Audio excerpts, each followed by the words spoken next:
பொள்ளாச்சி வால்பாறை சாலையில் குட்டிகளுடன் உலா வந்த காட்டு யானை கூட்டம், சுற்றுலா பயணிகளுக்கு வனத்துறையினர் கடும் எச்சரிக்கை.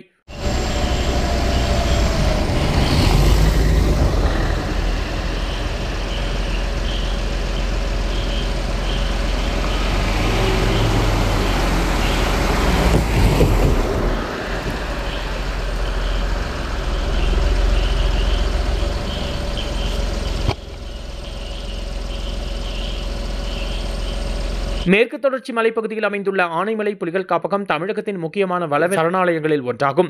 இங்கு 6 வனச்சரகங்கள் இயங்கி வருகின்றன. இந்த வனப்பகுதியில் யானைகள், சிறுத்தை, புலிகள், காட்டு மாடுகள், கரடிகள் உள்ளிட்ட பல்வேறு காட்டு விலங்குகள் மட்டுமின்றி அரிய வகை பறவைகளும் வாழ்ந்து வருகின்றன. பொதுவாக வறட்சி நிலை அதிகரிக்கும் கோடை காலங்களில் மற்றும் மழை குறைவாக இருக்கும் நாட்களில் வனவிலங்குகள் தண்ணீர் மற்றும் உணவை தேடி சாலைகளின் அருகே உலா வருவது இயல்பான ஒன்று.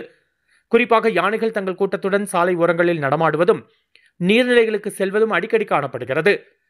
அவ்வாறு நேற்று இரவு 7 மணி அளவில் ஆழியார் கவி அருவி அருகே உள்ள வால்பாறை சாலையில் காட்டு யானை கூட்டம் குட்டிகளுடன் வனப்பகுதியில் இருந்து வெளிவந்து சாலையை கடந்து சென்றது. அந்த தருணத்தை பார்த்த வாகன ஓட்டிகள் மற்றும் சுற்றுலா பயணிகள் அச்சமும் ஆச்சரியமும் அடைந்தனர். இதுகுறித்து வனத்துறையினர் தெரிவிக்கையில், யானைகள் பெரும்பாலும் காலை மற்றும் மாலை நேரங்களில் கூட்டமாக சாலைகளில் தோன்றுகின்றன. எனவே இந்த பகுதிகளில் பயணம் செய்யும் பொழுது சுற்றுலா பயணிகள் மிகுந்த கவனத்துடன் இருக்க வேண்டும். யானைகள் வனப்பகுதியை விட்டு சாலைகளுக்கு வரும்பொழுது வாகனங்களை நிறுத்தி கூட்டமாக காண முயல்வது மிகவும் ஆபத்தானது. மேலும் வால்பாறை பகுதிக்கு வரும் சுற்றுலா பயணிகளிடம் ஆழியார் வன சோதனை சாவடியில் வனத்துறை அதிகாரிகள் தீவிர சோதனை மேற்கொண்டு வருகின்றனர். வனப்பகுதிக்குள் செல்லும் வாகனங்களை சாலையோரங்களில் நிறுத்தக்கூடாது என்றும், வனவிலங்குகளை அச்சுறுத்தி புகைப்படம் எடுப்பது அல்லது வீடியோ பதிவு செய்வது தடை செய்யப்பட்டுள்ளதாகவும் அவர்கள் தெரிவித்துள்ளனர். இதன் மூலம் வனத்துறையினர் சுற்றுலா பயணிகளிடம் வனவிலங்குகளின் இயல்பான நடமாட்டத்தை மதித்து இயற்கையை பாதுகாக்கும் பொறுப்புடன் நடந்து கொள்ள வேண்டும் என்று கடும் அறிவுறுத்தலையும் விடுத்துள்ளனர்.